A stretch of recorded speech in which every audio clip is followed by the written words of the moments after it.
which of the following factors is most strongly associated with the development of Barrett's esophagus? Okay, 60-year-old.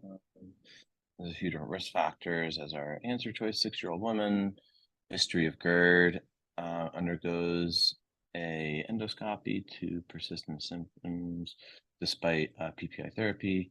Reveals salmon-colored mucosa in the distal esophagus. Biopsy confirms intestinal metaplasia. Okay, that would be Barrett's esophagus.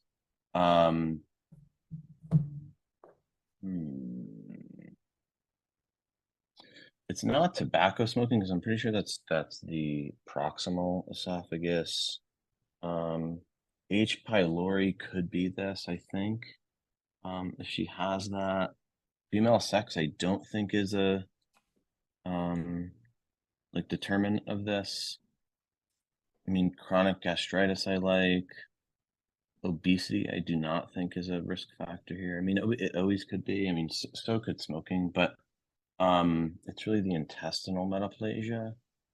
And if you're having the PPI therapy, and I think that would help the chronic gastritis as opposed to, I would go H. pylori here. Okay, so let's talk about this. Okay, As obesity. Okay. yeah, the way I would think about this is first, right? What is Barrett's esophagus? Talk to me about that. It's switching of the cell type in the distal esophagus. Yeah, yeah. So, and why does that happen? What's the mechanism of that? It's usually from like GERD, like in this patient. So it's Yeah, the reflux, and it keeps like acidifying that area. So then it switches to the mucus producing cell good. type. It's like that pseudo stratified, I want to say, maybe. Yeah, good. So then my next Columella. question is this. If you don't treat Barrett's esophagus, what does it become? Cancers. What kind of cancer?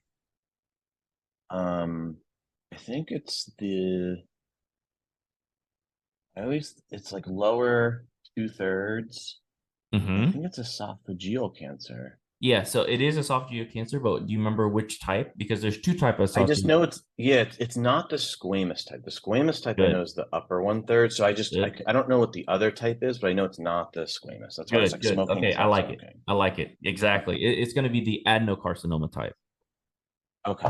What Okay. is I always forget what that word like indicates, like adenocarcinoma versus because I know it's like this goes metaplasia to adeno, and I'm always confused with that.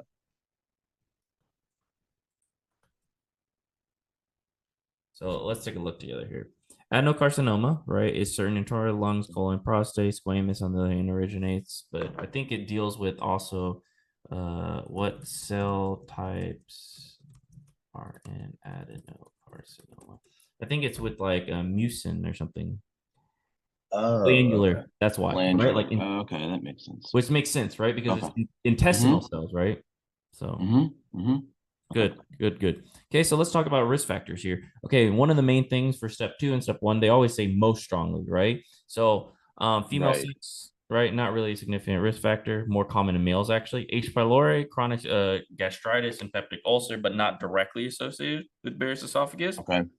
right? Okay. Tobacco smoking, right? Like you said, esophageal It's the cancer, upper but 1/3. upper Yeah. 1/3, right? Chronic gastritis, risk factor of peptic ulcer disease and gastric cancer, but not directly associated. But obesity, right? The reason why obesity, chronic central obesity leads to increased intra-abdominal pressure, which can contribute to GERD, right? Which makes sense, right? Okay. You want to push Okay. the acid up when you're obese, right? Then can lead to Barrett's esophagus. Good. Okay.